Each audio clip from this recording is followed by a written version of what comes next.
نحمده ونصلي على رسوله الكريم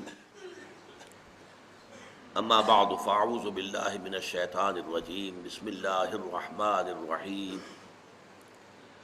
قل انما انا بشر مثلكم يوحى الي انما الهكم اله واحد فمن كان يرجو لقاء ربه فليعمل عملا صالحا ولا يشرك بعبادة ربه احدا صدق اللہ العظیم۔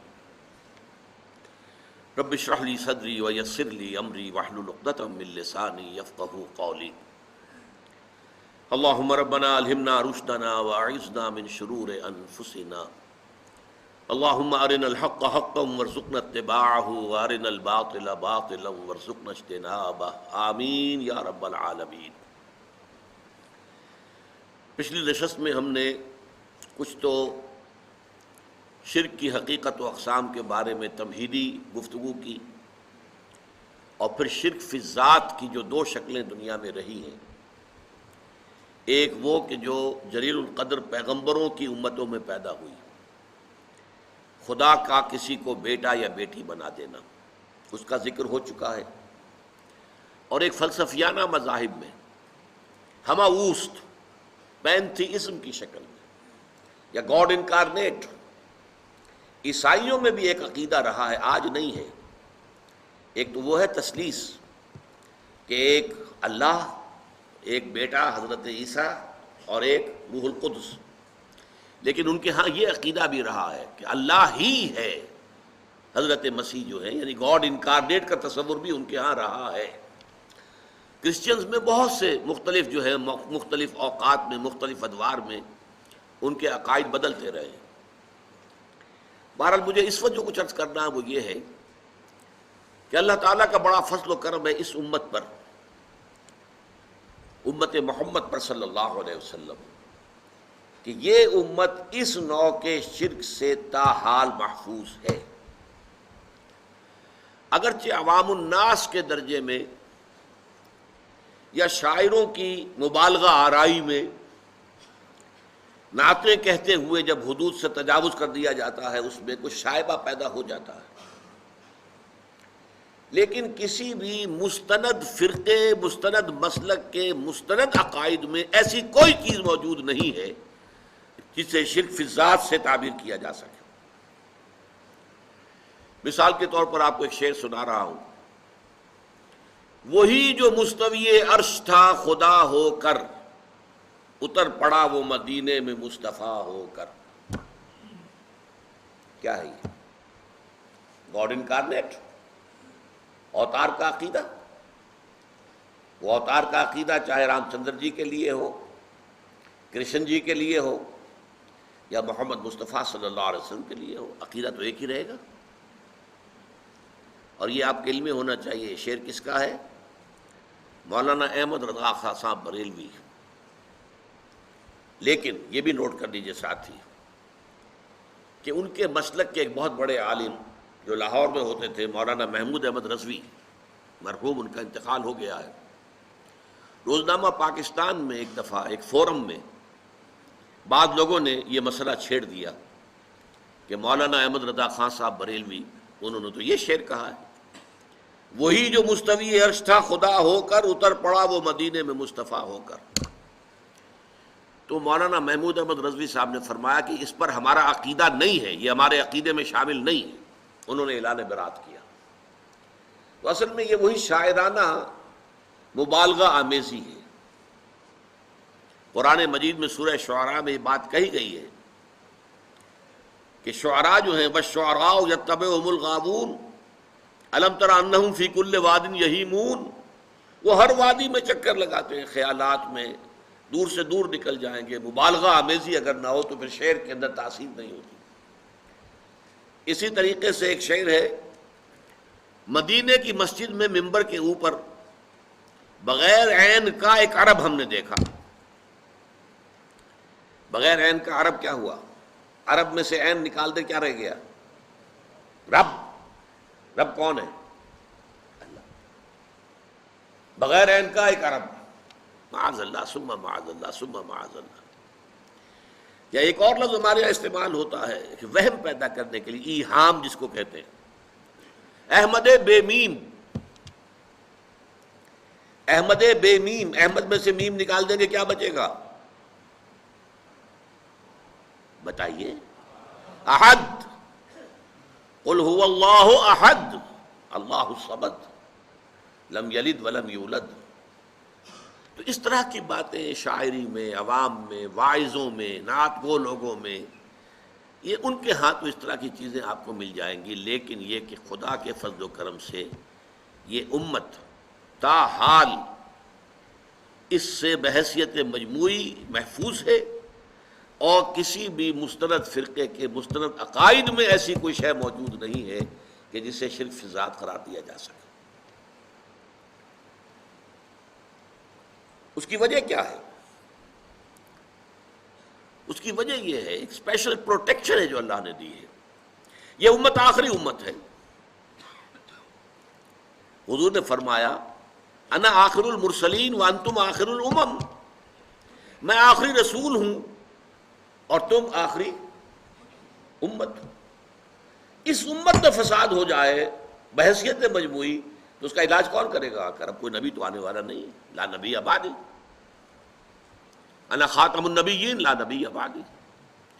تو اللہ تعالیٰ نے پروٹیکشن دی ہے خاص، محمد الرسول اللہ کی ذات گرامی کو پروٹیکشن دی ہے۔ حالانکہ نوٹ کیجئے، یہ میں دعوے سے کہتا ہوں، جتنی محبت، جتنی عقیدت امت محبت کو حضرت محمد کے ساتھ ہے اور رہی ہے، اس کا عشر عشیر بھی نہیں ہے، 100واں حصہ بھی نہیں ہے کہ جو محبت عیسائیوں کو حضرت عیسیٰ سے رہی ہو۔ حضرت عیسیٰ کو خدا کا بیٹا بنا دیا، حضور کو تو کسی نے نہیں بنایا، کسی نے نہیں کہا، معاذ اللہ۔ حالانکہ محبت عقیدت کو اگر ناپیے تولیے تو میں پھر کہہ رہا ہوں، عشر عشیر، عشر عشیر کا مطلب 100واں حصہ، 1/10 کا 1/10 عشر عشیر، 100واں حصہ بھی محبت، اس محبت کا جو اس امت کو رہی ہے اپنے رسول محمد صلی اللہ علیہ وسلم سے، اور ہے آج بھی، کٹ مرنے کو تیار ہے، ختم نبوت کے اوپر کٹ مرنے کو تیار تھے۔ اسی طریقے سے آپ کو معلوم ہے کہ قانون جو ہمارے ہاں بنا توہین رسالت کا، اس پر کٹ مرنے کو تیار ہے مسلمان۔ حالانکہ اور چیزیں جو ہیں شریعت کی، ان کے بارے میں اتنا حساس نہیں ہے۔ اب سودی کا معاملہ جو ہو رہا ہے، لیکن اس کے بارے میں کوئی خاص عوام کو کوئی احساس نہیں ہے، لیکن ذرا سا ارادہ تو کر کے حکومت دیکھے، توہین رسالت کا قانون اگر ختم کریں گے تو ایک ہنگامہ شروع ہو جائے۔ عیسائیوں کو تو اتنی کوئی عقیدت تھی نہیں، لیکن خدا کا بیٹا بنا دیا۔ اس سے بھی آگے کا کنٹراسٹ آپ کو بتا رہا ہوں۔ حضرت علی کون ہے رضی اللہ تعالی عنہ؟ حضور کے امتی۔ امتی کا اور نبی کا کیا ریشو پروپورشن ہوا؟ کوئی نسبت بنتی نہیں نا۔ حضرت علی کو خدا بنانے والے پیدا ہو گئے، خدا کا بیٹا نہیں، خدا۔ سبائی، عبداللہ ابن سبا یہودی، جس نے اسلام کا لبادہ اوڑھ کر آ کر مسلمانوں کے اندر تفریق پیدا کی، بنو ہاشم اور بنو امیہ کی پرانی جو چپکلش چلی آ رہی تھی اسے ہوا دی، پھوکے ماری، بڑکا دیا اس کا، اور وہ فتنہ شروع کیا ہے کہ جس کے زخم سے آج تک بھی خون رس رہا ہے۔ یہ شیعہ سنی کی تقسیم تو اسی کے وہیں سے پیدا ہوئی۔ اس نے حضرت علی کے بارے میں کہا تم خدا ہو، اور شیعوں کی کتابوں میں یہ درج ہے کہ حضرت علی کے سامنے پیش ہوا ہے، وہ گرفتار کر کے لایا گیا، تم یہ بکواس کر رہے ہو؟ ہاں، وہ اور اس کے 40 پیروکار، تم ہو خدا۔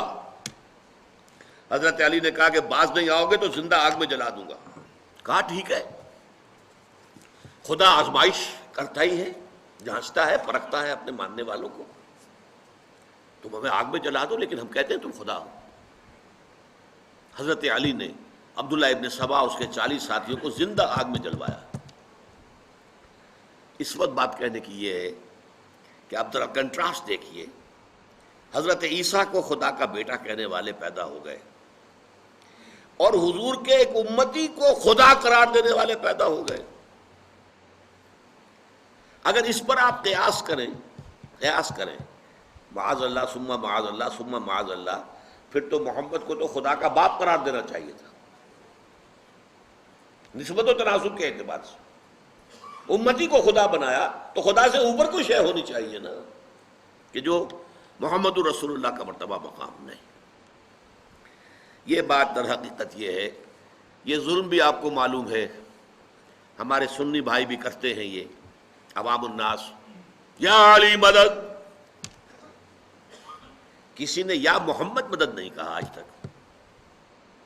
مسجدوں میں یا محمد تو لکھا ہوا ہے، لیکن یہ یا محمد مدد کا نعرہ کہیں بھی میدان میں نہیں لگا.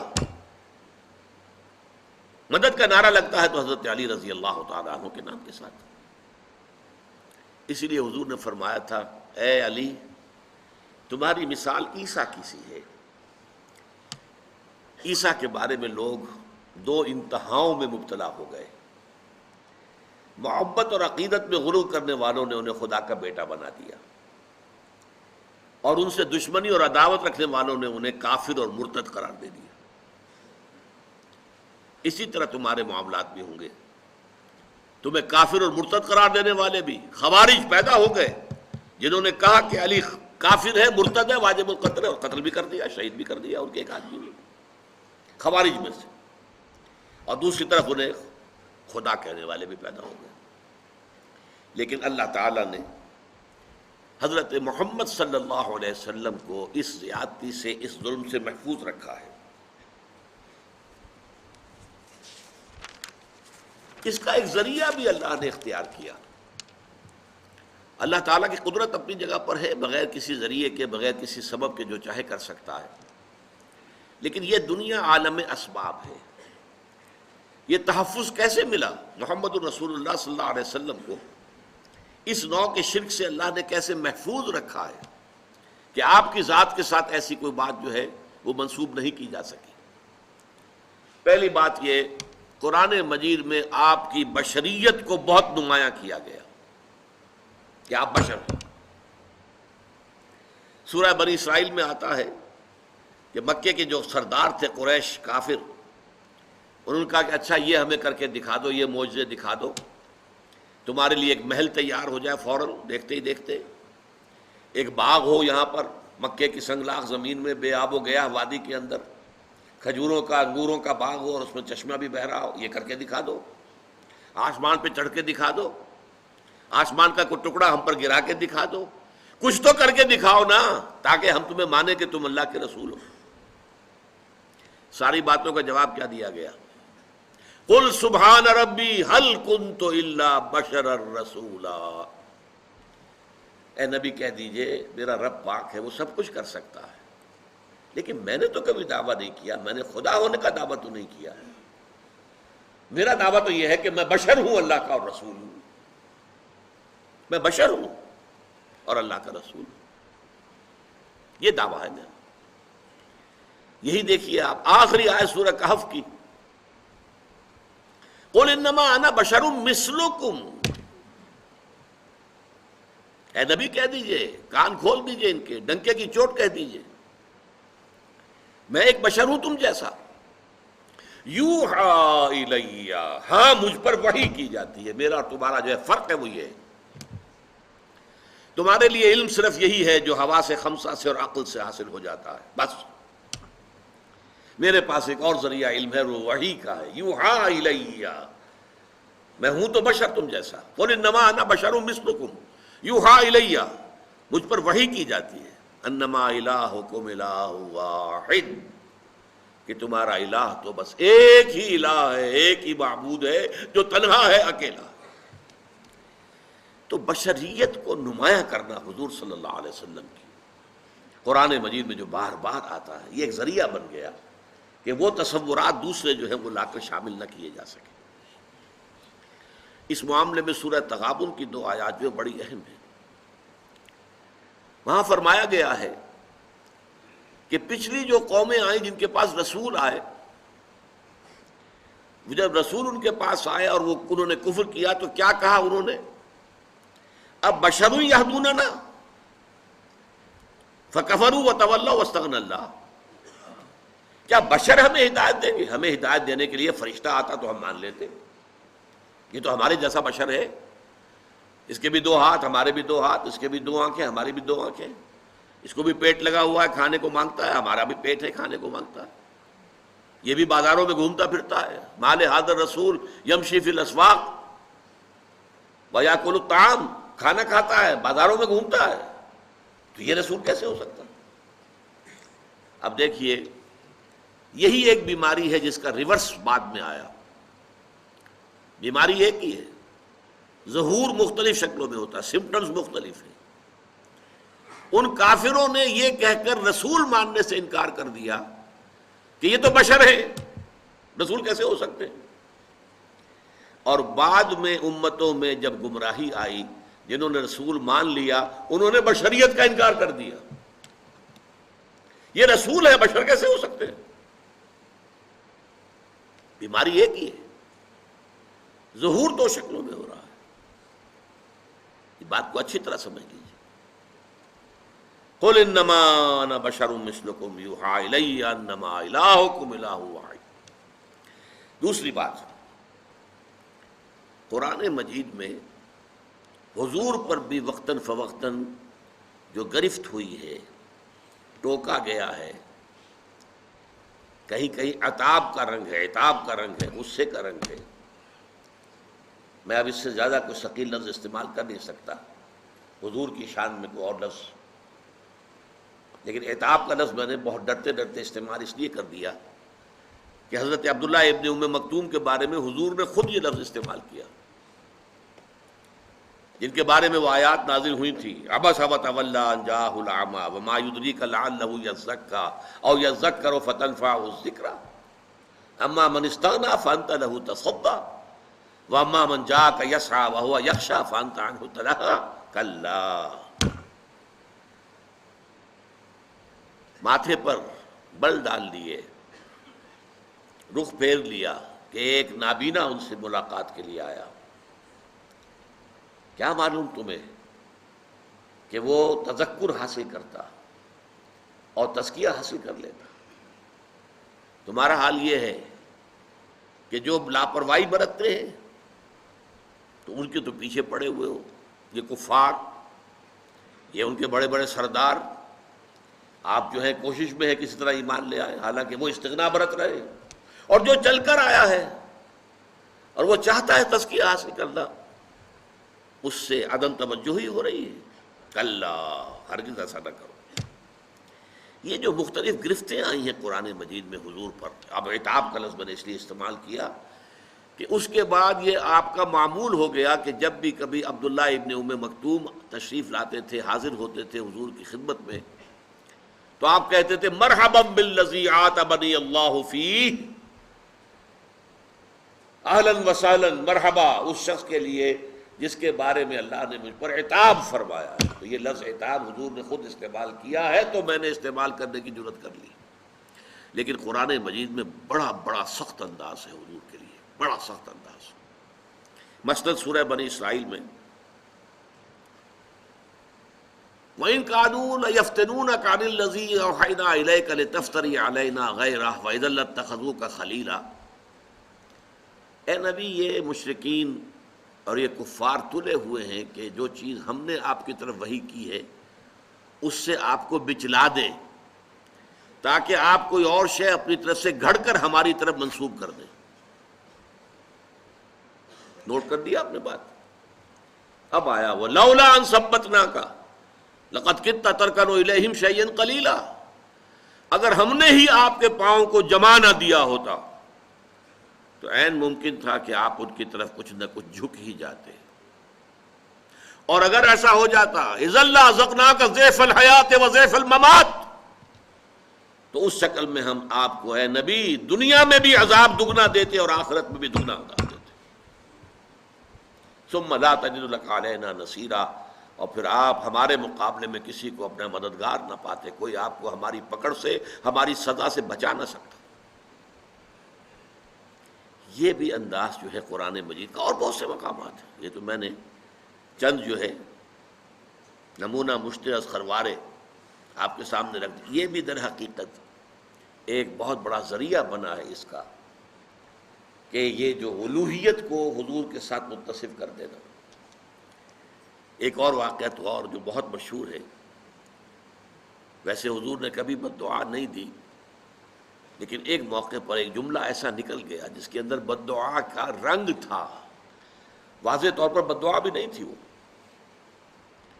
غزوہ احد میں جب آپ زخمی ہوئے ہیں اور آپ کے چہرے پر وار پڑا ہے تلوار کا، اور آپ کے رخسار مبارک کی ہڈی جو ہے اس کے اندر زخم ہوا، اور آپ کے 2 دانت جو ہے وہ شہید ہوئے، خود جو پہنا ہوا تھا اس کی 2 کڑیاں آپ کی اس ہڈی کے اندر، رخسار کی ہڈی کے اندر گھس گئیں۔ انہیں جب نکالنا چاہا، ایک صحابی نے دانت پکڑ کر کھینچا تو ان کے دانت نکل گئے، وہ نہیں نکلی، اور پھر کسی اور نے کسی طریقے سے نکالا ہے تو خون کا فوارہ چھوٹا ہے۔ پھر اس پر حضور کی زبان مبارک سے الفاظ نکل گئے، کیف یہد اللہ قوما خضبوا وجہ نبیہم بالدم، اللہ اس قوم کو کیسے ہدایت دے گا جس نے اپنے نبی کے چہرے کو خون سے رنگین کر دیا۔ فوراً آیت اتر آئی، لیس لک من الامر من شیء، لیس لک من الامر شیء، اے نبی آپ کے پاس اختیار کوئی نہیں ہے، اما یعذبہم، اللہ چاہے گا تو انہیں عذاب دے گا، اما یتوب علیہم، اللہ چاہے گا ان کی توبہ قبول کر لے گا۔ یہ اختیار ہمارا ہے، اٹس اور پریروگیٹو، انگریزی میں آپ کہیں گے یہ ہمارا جو ہے یہ خاص اختیار ہے، پریروگیٹو ہے، اس میں کسی کو دخل نہیں ہے۔ اور عجیب یہ تاریخ کا واقعہ بڑا عجیب ہے کہ وہ حادثہ جس شخص کی وجہ سے ہوا، خالد ابن ولید، اس لیے کہ وہی تھے کمانڈر، کیولری جو تھی، رسالہ جو تھا کفار کا، مشرکین کا، اس کے کمانڈر وہ تھے، ایمان نہیں لائے تھے، کافر تھے، مشرک تھے۔ انہوں نے دیکھ لیا کہ وہ جو درہ ہے جہاں پر 50 تیر انداز حضور نے کھڑے کیے تھے وہ خالی ہو گیا، پورے احد کا چکر دے کر ادھر سے آ کر جو حملہ کیا ہے، پھر 70 صحابہ شہید ہو گئے، حضور مجروح ہوئے اور بے ہوش ہو گئے، اس لیے کہ اتنا خون بہہ گیا کہ ضعف کی وجہ سے بے ہوشی طاری ہو گئی، مشہور ہو گیا کہ حضور کا انتقال ہو گیا۔ وہی خالد ابن ولید ہے جن کو اللہ تعالیٰ نے حضور ہی کی زبان مبارک سے خطاب دلوایا، خالد سیف من سیوف اللہ، خالد تو اللہ کی تلواروں میں سے ایک تلوار ہے۔ تو پہلی بات میں نے عرض کی کہ اللہ تعالیٰ نے قرآن میں حضور کی بشریت کو بہت نمایاں کیا، اور اس ضمن میں صاحبزادہ فیض الحسن صاحب کا ایک قول آپ کو سنا دوں۔ اگرچہ ایک صاحب نے مجھ سے یہ کہا کہ آج کل حالات بہت بدل گئے ہیں، اور اس وقت جو ہے یہ جو غلط عقائد ہیں وہ بڑے طوفانی انداز میں ہمارے معاشرے میں پھیل رہے ہیں، تحریک کی شکل اختیار کر لی ہے نا، جیسی تبلیغی جماعت کی ایک تحریک تھی، اس کو دیکھ کر کچھ اور مسلک کے لوگوں نے بھی سوچا کہ ہماری بھی اسی طرح کی تحریک ہونی چاہیے، تو تحریک کے مقابلے میں تو پھر تحریک چاہیے۔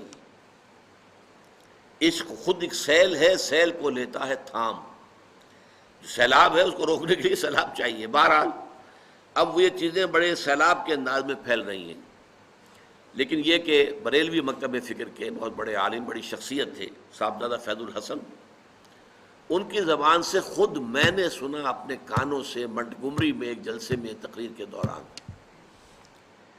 کہ لوگوں کیا ہم عربی نہیں جانتے؟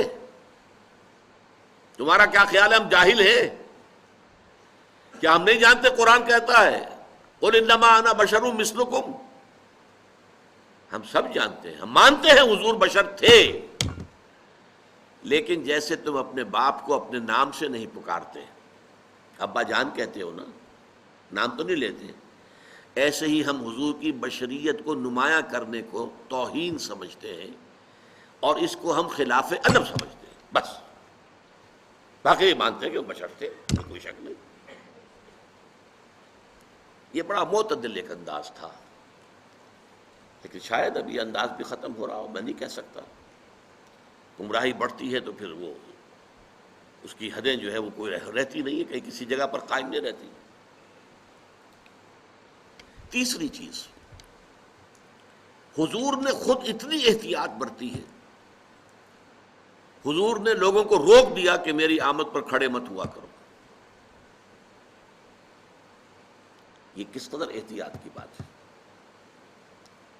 اسی طریقے سے آپ مجلس میں ایسے بیٹھتے تھے کہ پہچاننا مشکل ہو جاتا تھا کہ حضور کون سے ہیں. یہ نہیں کہ کوئی مسند لگی ہوئی ہے، خاص گاؤ تکیے لگے ہوئے ہیں، اور کوئی خادم جو ہے مورچھل لے کر جو ہے اوپر سے مورچھل جیسے کوئی پیر صاحب ہوں، اور وہ ان کا جو حال ہو جاتا ہے چاہے کتنے ہی چھوٹے سے پیر ہوں، ان کی بھی جو نشست ہوتی ہے، نہیں، حضور کی نہیں تھی. صورتحال آپ نے اپنے آپ کو بالکل انسانی سطح پر رکھا ہے، بالکل بشری سطح پر رکھا ہے، اپنے ساتھیوں کے ساتھ بالکل مل جل کر، بلکہ گھل مل کر آپ رہے. اور اس میں اس حد تک جو ہے احتیاط برتی ہے. ایک مرتبہ ایک صحابی کی زبان سے الفاظ نکل گئے، ما شاء اللہ و ما شئت، جو اللہ چاہے اور جو آپ چاہیں. فوراً ٹوک دیا،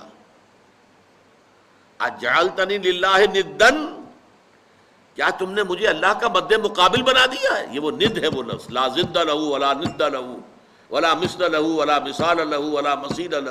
آپ جمعوں کے خطبوں میں یہ سنتے ہوں گے تکرار کے ساتھ الفاظ ضد، مد مقابل. ضد وہ ہے مد مقابل جو سامنے آ کر چیلنج کر سکے آپ کو، وہ ضد ہے، ند. تو اجعلتنی للہ ندن، تم نے مجھے اللہ کا ند بنا دیا، مد مقابل بنا دیا. مشیت صرف اللہ کی ہے، وہ جو چاہتا ہے ہوتا ہے. میری مشیت، اگر میری مشیت سے کچھ ہو سکتا تو ابو طالب ایمان لائے بغیر دنیا سے کبھی نہ جاتے.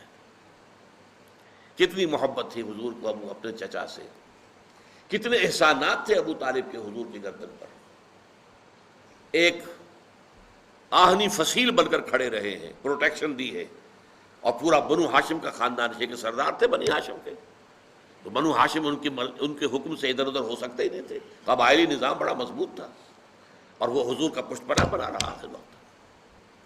آخری وقت بھی حضور نے فرمایا ہے، چچا جان میرے کان میں ہی کہہ دیجئے الفاظ اشہد ان لا الہ الا اللہ واشہد ان محمدا عبدہ ورسولہ، میں اللہ کے ہاں جا کے گواہی دے سکوں گا کہ یہ ایمان لے آئے تھے.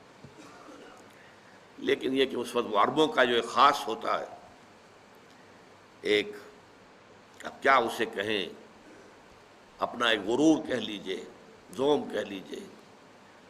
کہتے کیا ہے کہ بھتیجے مجھے خوب معلوم ہے کہ تیرے دین سے بہتر کوئی دین نہیں ہے، لیکن میں یہ نہیں چاہتا کہ عرب کی عورتیں تانا دیں کہ ابو طالب جو ہے موت سے ڈر کر ایمان لے آیا. اب موت میرے سرانے کھڑی ہے، میں اس وجہ سے اس وقت تو ایمان نہیں لاؤں گا. یہ لیکن بہرحال حضور کی مشیت پر معاملہ اگر طے ہوتا تو ابو طالب اس دنیا سے بغیر ایمان لائے رخصت نہ ہوتے. تاہم ایسا بھی نہیں ہے، یہ بھی ذرا میرا ایک نوٹ آف کوشن جو ہے نوٹ کر لیجئے. قل انما انا بشر مثلکم، کہہ دیجئے اے نبی کہ میں تمہاری ہی طرح کا انسان ہوں. کیا یہ تمہاری طرح کا مطلب بالکل ہماری طرح؟ بالکل ہماری طرح؟ نعوذ باللہ. بشریت مشترک ہے، جیسے ہم انسان ویسے انسان محمد صلی اللہ علیہ وسلم، لیکن زمین و آسمان کا فرق ہے. چنانچہ حضور کی مختلف جو ہے قول بھی موجود ہیں. میں آپ کو ایک قول سنا دیتا ہوں، احادیث میں موجود ہے کہ حضور صوم وصال سے روکتے تھے صحابہ کو کہ یہ جو روزہ ہے تسلسل کے ساتھ، آج روزہ رکھا شام کو افطار نہیں کیا، وہی روزہ چل رہا ہے رات کے دوران بھی اور پھر اگلے روز بھی، اگلے روز شام کو افطار کیا تو 2 دن کا صوم وصال ہو گیا. یا اگلے روز بھی افطار نہیں کیا، پھر تیسرا اور تیسرے دن 3 دن کا صوم وصال. حضور رکھتے تھے، صحابہ کو روک دیا آپ نے. صحابہ نے عرض کیا حضور دیکھیے آپ رکھتے ہیں، ہمیں آپ منع کرتے ہیں. اب اس کا جواب سنیے، ایکم مثلی، تم میں سے کون میرے جیسا ہے؟ ابھی تو عند ربی، میں تو رات گزارتا ہوں اپنے رب کے پاس. هو یطعمنی ویسقینی، وہ مجھے کھلاتا بھی ہے پلاتا بھی ہے. تو ہم جیسا بالکل ہم جیسے نہیں ہیں. حضور اپنی پشت کی طرف سے بھی دیکھتے تھے، ہم تو نہیں دیکھتے. تو بالکل ہم جیسے، یہ کہیں اگر خیال آپ کا آ گیا تو یہ بہت بڑی محرومی ہو جائے، بہت بڑی محرومی، بہت بڑی محرومی۔ سب سے بڑا تو جو ہمارے اور آپ کے درمیان حد فاصل ہے کہ آپ پر وحی آتی ہے، وہ تو قرآن مجید میں کہہ دیا گیا، قل انما انا بشر مثلکم یوحی الی، مجھ پر وحی آئی ہے۔ لیکن یہ کہ اور آپ کے مقامات اور جس طریقے سے اللہ تعالیٰ نے آپ کو جو درجات عطا فرمائے ہیں، جو آپ کے خواص ہیں، ان خواص میں سے ایک جو میں نے ابھی بتایا آپ کو کہ آپ اپنی پشت سے بھی دیکھتے تھے، جو ہمارے لیے ممکن نہیں۔ ایک مسئلہ اس میں ذرا اور ٹیڑھا ہے، میں وہ بھی حل کر دینا چاہتا ہوں۔ چونکہ بشریت کا معاملہ آ گیا ہے تو ہمارے ہاں عوامی سطح پر یہ بڑی بحث ہے کہ حضور نور ہے یا بشر ہے۔ صاحبزادہ فیض الحسن صاحب کی بات آپ کو میں سنا چکا ہوں کہ ہم مانتے ہیں کہ کیا جانتے، ہم جاہل ہیں، ہم نے قرآن نہیں پڑھا، ہم عربی نہیں جانتے، ہم جانتے ہیں آپ بشر تھے، لیکن آپ کی بشریت کو نمایاں کرنے کو ہم آپ کے خلاف سوء ادب سمجھتے ہیں۔ لیکن جب مسئلہ بن جائے کہ آپ بشر نہیں تھے، نور تھے، یا نور نہیں تھے، بشر تھے، یہ دونوں سٹیٹمنٹس ایکولی رانگ ہیں۔ آپ بشر تھے، نور نہیں تھے، یہ بھی غلط۔ آپ نور تھے، بشر نہیں تھے، یہ بھی غلط۔ حقیقت کیا ہے؟ دیکھیے، حقیقت یہ ہے ہر انسان کے اندر ایک نور ہے۔ وہ نور کیا ہے؟ روح نورانی ہے۔ اقبال نے بہت خوبصورت شعر کہا ہے، نقطۂ نوری کے نام او خودی، اسی سے ہے یہ سیلف، میں، انا، یہ در حقیقت اسی روح کا ظہور ہے۔ نقطۂ نوری کے نام او خودی، زیر خاک ما شرار زندگی، میرا وجود خاکی ہے لیکن اس میں یہ نور بھی ہے۔ مغربی فلاسفہ بھی کہتے ہیں دی ڈیوائن اسپارک، انسان کے اندر ایک شعلہ ملکوتی ہے، خدائی، یہ نور ہم میں سے ہر ایک میں ہے۔ لیکن نور کا فرق ہے۔ جیسے سورہ حدید اور سورہ تحریم دونوں میں آیا ہے، قیامت کے دن ہر مومن کو نور عطا کیا جائے گا، جس کی روشنی میں وہ پل صراط کا جو مشکل مرحلہ ہے وہ طے کر لیں گے۔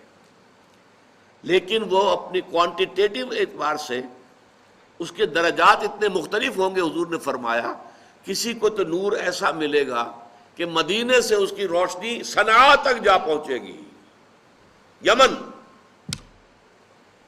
میں جب بھی یہ حدیث بیان کرتا ہوں میرے ذہن میں آتا ہے ابو بکر صدیق کا نور اس درجے کا ہوگا، خود حضور کا تو اس سے بھی بہت بلند ہوگا، لیکن مخلوق میں سے، امت میں سے حضرت ابو بکر کا نور اس درجے کا ہوگا۔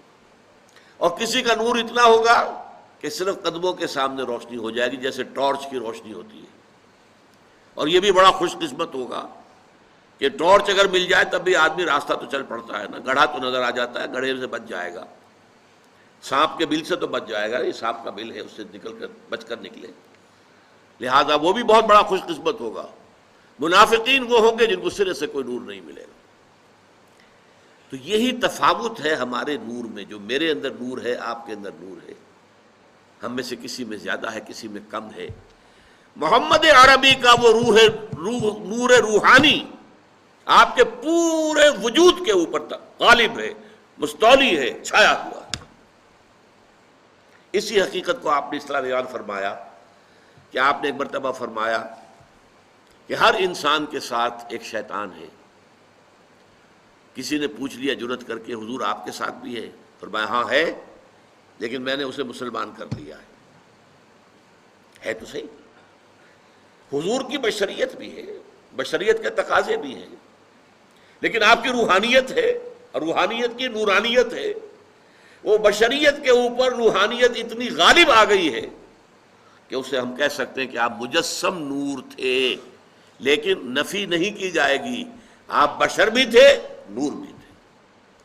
آپ بشر بھی تھے، آپ آمنہ اور عبداللہ کی اولاد تھے، بیٹے تھے، آپ عبد المطلب کے پوتے تھے، آپ ہاشمی تھے، قرشی تھے، آپ انسان تھے، آپ کھانا کھاتے تھے، آپ کو تکلیف بھی ہوتی تھی، آپ کے اوپر جادو تک بھی اثر کر جاتا تھا، یہ ہوا ہے۔ بشریت کی نفی کیسے کر دیں گے؟ آپ کے وار پڑا ہے تو خون کا فوارہ چھوٹا ہے، اب خون زیادہ چلا گیا ہے تو آپ بے ہوش بھی ہوئے ہیں، کیسے نفی کر دیں گے؟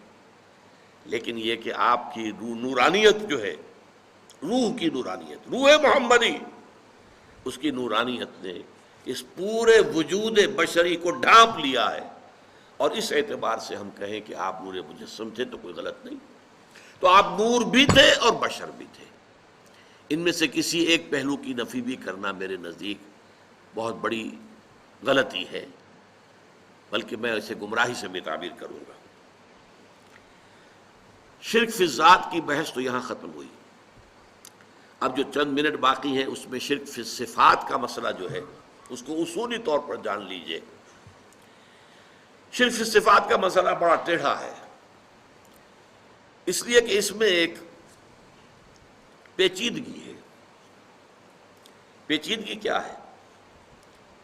ہماری زبان کی محدودیت ہے کہ ہم وہی لفظ ایڈجیکٹیوز کی حیثیت سے، صفات کی حیثیت سے جو مخلوق کے لیے استعمال کرتے ہیں وہی خالق کے لیے استعمال کرتے ہیں۔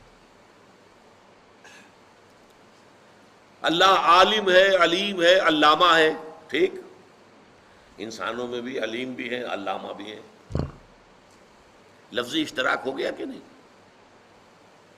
اللہ کا بھی وجود ہے، ہمارا بھی وجود ہے، اللہ میں بھی قدرت ہے، ہم میں بھی قدرت ہے، اللہ بصیر ہے، ہم بھی بصیر ہیں، اللہ سمیع ہے، ہم بھی سمیع ہیں۔ یہ الفاظ ہمارے مشترک ہیں، لیکن ان کے مفاہیم زمین و آسمان کا فرق ہے۔ جب ایک لفظ اللہ کے لیے بولا جائے گا تو اس کا مفہوم کیا ہوگا، اور جب وہی لفظ مخلوق میں سے کسی کے لیے بولا جائے گا تو اس کا مفہوم کیا ہوگا، زمین و آسمان کا فرق۔ وہ تین ہیں کارڈینل پرنسپلز، ان کو آپ نوٹ کر لیجئے، یاد کر لیجئے، حفظ کر لیجئے۔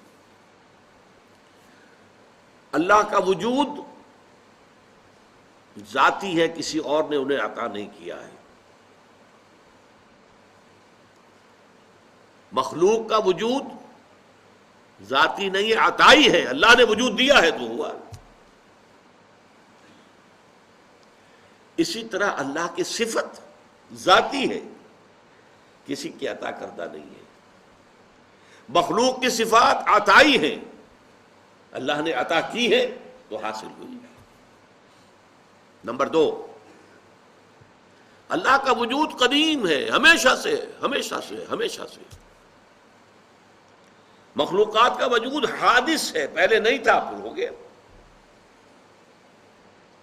اسی طرح اللہ کی صفات بھی قدیم ہیں، ہمیشہ سے ہیں، اور مخلوق کی صفات بھی حادث ہیں، پہلے نہیں تھی پھر ہو گئی۔ اللہ کا وجود لا متناہی ہے، لا متناہی، باؤنڈ لیس، مطلق، بے انتہا، اور مخلوقات کا وجود متناہی ہے، لمیٹڈ ہے، محدود ہے۔ اسی طرح اللہ کی صفت غیر متناہی، باؤنڈ لیس، جبکہ مخلوقات کی صفات متناہی ہیں، محدود ہیں، لمیٹڈ ہیں۔ یہ تین فرق ذہن میں رہنے چاہیے، اگر ان میں ذرا گڑبڑ ہو جاتا ہے تو پھر انسان بے جانے بوجھے، غیر شعوری طور پر، بغیر سمجھے ہوئے نادانی میں شرک میں مبتلا ہو جاتا ہے۔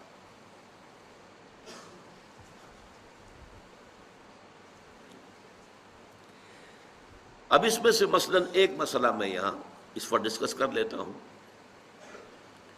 علم،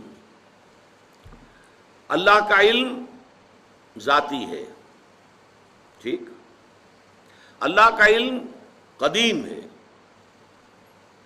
اللہ کا علم غیر محدود ہے۔ مخلوقات کل کی کل، کوئی بھی ہو، کسے باشد، وہ فرشتے ہوں وہ نبی ہوں، رسول ہوں، اولیاء اللہ ہوں، ان کا علم ذاتی نہیں عطائی ہے۔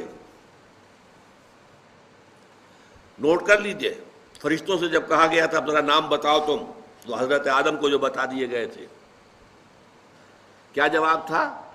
سبحانک لا علم لنا الا ما علمتنا، اے اللہ تو پاک ہے، ہمیں تو کوئی علم حاصل نہیں سوائے اس کے جو تو نے ہمیں علم دیا ہے، بس۔ اللہ کا علم ذاتی، مخلوقات کا علم عطائی، اللہ نے دیا جتنا دیا۔ اللہ کا علم قدیم، مخلوقات کا علم حادث، ہم نے کچھ سیکھا، پڑھا، اس سے کچھ علم حاصل کر لیا، کچھ اللہ تعالیٰ نے چلیے ہمیں علم لدنی دے دیا، دل میں ڈال دیا، چلیے وہ بھی ہے، لیکن یہ کہ وہ ہمیشہ سے تو نہیں تھا، نہ ہم ہمیشہ سے تھے، نہ ہمارا علم ہمیشہ سے تھا۔ اللہ کا علم قدیم اور جملہ مخلوقات کا علم حادث۔ اور نمبر 3، اللہ کا علم غیر محدود، لا متناہی، بکل شیء علیم، ہر شے کا علم رکھتا، عالم الغیب والشہادہ، غیب اور شہادہ سب کا جاننے والا۔ لیکن مخلوقات، پھر میں کہوں گا کسے باشد، وہ فرشتے ہوں، وہ انبیاء ہوں، رسول ہوں، اولیاء اللہ ہوں، کسے باشد، ان کا علم محدود، لا محدود نہیں۔ یہ 3 مسئلے ہیں جن سے حل ہوتا ہے معاملہ علم غیب کا، جو بڑا جھگڑا ہے، حضور کو علم غیب حاصل تھا یا نہیں۔ اس میں جو اصل ٹرک ہے،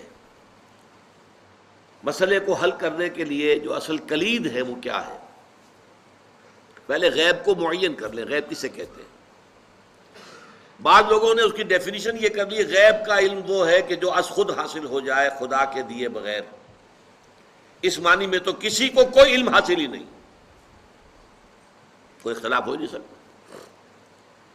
یہ جو شہادہ اور غیب کی اصطلاحات قرآن مجید میں آتی ہیں، وہ اس اعتبار سے آتی ہیں کہ ایک وہ چیزیں جو ہماری نگاہوں کے سامنے ہیں، ہم اپنی آنکھوں سے دیکھ سکتے ہیں، اور آنکھوں کے لیے ہم نے ٹیلیسکوپ بھی ایجاد کر لیے، مائکروسکوپ بھی ایجاد کر لیے، اس سے دیکھ سکتے ہیں۔ ایک وہ عالم ہے جو ہماری نگاہوں سے پوشیدہ ہے، فرشتے ہماری نگاہوں سے پوشیدہ ہے، وہ نہ ٹیلیسکوپ سے نظر آئیں گے نہ مائکروسکوپ سے نظر آئیں گے۔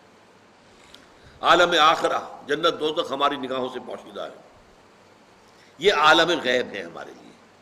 اللہ تعالیٰ غیب اور حاضر دونوں کا جاننے والا ہے، حالانکہ اللہ کے لیے غیب ہے ہی نہیں۔ آپ سوچئے، اللہ کے لیے تو آنے واحد میں ہر شے اس کی نگاہوں کے سامنے بیک وقت موجود ہے، اس کے لیے غیب نہیں ہے۔ جب قرآن کہتا ہے عالم الغیب والشہادہ، وہ ہمارے اعتبار سے جو چیز ہمارے لیے غیب ہے وہ اللہ کے علم میں ہے، اور جو چیز ہمارے لیے شہادہ ہے وہ تو اللہ کے علم میں ہی ہے۔ اس حوالے سے سمجھ لیجئے، نبی تو ہو ہی نہیں سکتا جس سے کچھ نہ کچھ علم غیب نہ دیا جائے۔ اگر نبی کا علم بھی وہی ہو جو ہمارا ہے تو پھر ہمارا اور ان کا فرق کیا ہوا؟ نبی نے فرشتے کو دیکھا ہے، نبی کو جنت اور دوزخ کی سیر کرائی گئی ہے، ملکوت السماوات والارض حضرت ابراہیم کو دکھائے گئے ہیں، کذالک نری ابراہیم ملکوت السماوات والارض۔ معراج میں حضور کو کیا کچھ دکھایا گیا ہے؟ یہ اگر یہ چیزیں غیب کی ہیں نا، اگر یہ چیزیں وحی فرشتہ یہ غیب ہے نا، تو غیب کا علم نہ دیا جائے تو نبی کہاں ہوا؟ وہ تو پھر عام انسان ہے۔ قل انما انا بشر مثلکم یوحی الی، وحی آ رہی ہے میرے پاس، تو یہ از خود غیب سے معاملہ آ رہا ہے۔ البتہ کل غیب جو ہے وہ اس کی نفی ہو جائے گی، کل غیب نہیں۔ چنانچہ یہ میں نے باقاعدہ ایک بریلوی عالم دین سے گفتگو کی تھی، ابھی میں طالب علم تھا، میڈیکل کالج میں پڑھ رہا تھا، تو انہوں نے جا کے اپنی کتابیں مجھے دکھائیں کہ دیکھیے ہم مانتے ہیں حضور کا علم ذاتی نہیں عطائی ہے، نمبر 1۔ حضور کا علم قدیم نہیں حادث ہے، نمبر 2۔ حضور کا علم لا محدود نہیں محدود ہے۔ تو میں نے کہا پھر میرا تو آپ سے کوئی جھگڑا نہیں ہے، 3 باتیں آپ واقعی مان لیں تو پھر میرا کوئی جھگڑا نہیں، میرا اختلاف تو ختم ہو گیا۔ اب ٹیکنیکل بحث ہے، قرآن مجید میں بھی آیا ہے لا یظہر علی غیبہ الا من ارتضی من رسول، اللہ اپنے غیب کو ظاہر نہیں کرتا مگر اپنے رسولوں میں سے جن کو پسند کرتا ہے ان کو وہ غیب کی خبر دیتا ہے، غیب کی خبریں دیتے ہیں نبی، تبھی تو وہ نبی کہلاتے ہیں۔ تو یہ غیب کا مسئلہ ہمارے ہاں علم غیب کا ہے، وہ بھی اس سے حل ہو جاتا ہے۔ باقی اس مسئلے پر انشاءاللہ اگلے اتوار کو گفتگو ہوگی۔ بارک اللہ لی و لکم فی القرآن العظیم ونفعنی وإیاکم بالآیات والذکر الحکیم۔